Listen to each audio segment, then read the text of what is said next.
আপনার কি body massage চলছে? না হয়নি। মাথা ম্যাসাজ করে দিচ্ছে, ভালো লাগছে? থেমে গেলে আবার তাকিয়ে দিচ্ছে, ভালো লাগছে?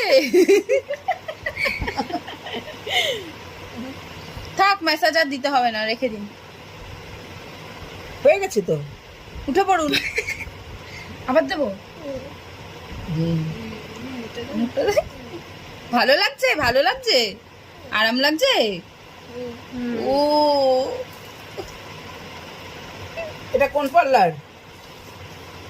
বাড়ি এটা দিদির পার্লার, তাই তো? এটা দিদি ভাইয়ের পার্লার তো? তোমার পার্লার? আচ্ছা আচ্ছা। এবার